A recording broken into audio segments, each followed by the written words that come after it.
لباس شب یلدامون هم که پیدا شد آجی. مشکی هم که به میاد. چطوری داداشا؟ خوبین؟ خاک تو سرت کنم پویان، این چه وضعشه؟ چرا مگه من مشکی بهم نمیاد؟ تو جات تو این آشغالاست؟ آشغال کجاست؟ جا به این قشنگی؟ احمق یکم به خودت بیا، تو باید اینجا زندگی کنی بین آشغالا؟ یکم ما رو نگاه کن، پولدار شدیم، نگاه کنیم برو. میزنی تو سرم؟ چرا کوچیکم میکنی؟ ببین دیگه واقعا جای ما اینجا نیستش، جای تو این آشغال دونیه، تو دیگه به ما نمیخوری. آش تو سرت. همینو میخواستی آره که آبروی ما رو ببری؟ لیاقتت همینه. همینجا بمیر.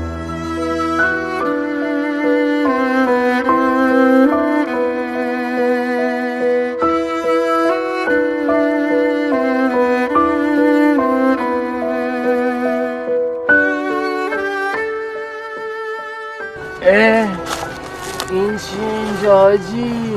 مرغه که آخه بابا تو هم مثل من کسی رو نداری تنهایی بابا. اسمت هم میذارم مرغلی.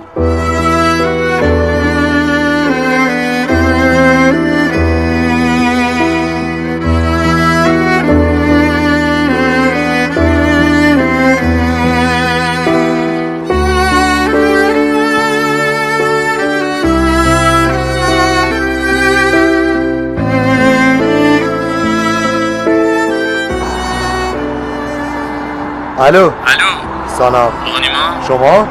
یه دوست قدیمی همین الان پاشو بیا سر قرار. کجا باید بیام؟ لوکیشن رو برات میفرستم. باشه خدا.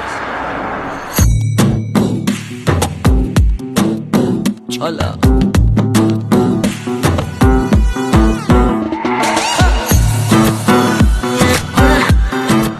این چه خونیه؟ پویا تو اینجا کارگری؟ اسبم دارم. اسبم داریم، همه چی داریم. یار این خونه مال کیه؟ مال خودمه. چه جوری خریدی؟ برید بشینید تا توضیح بدم.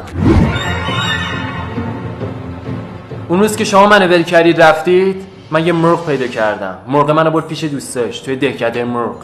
از اون بعد دیگه زندگیم تغییر کرد. ما هم میتونیم؟ آره، تا الان بیش از 3000 نفر با همین تیم به درآمد عالی رسیدن. با هر میزان سرمایه‌ای که داری میتونی شروع کنی پسر.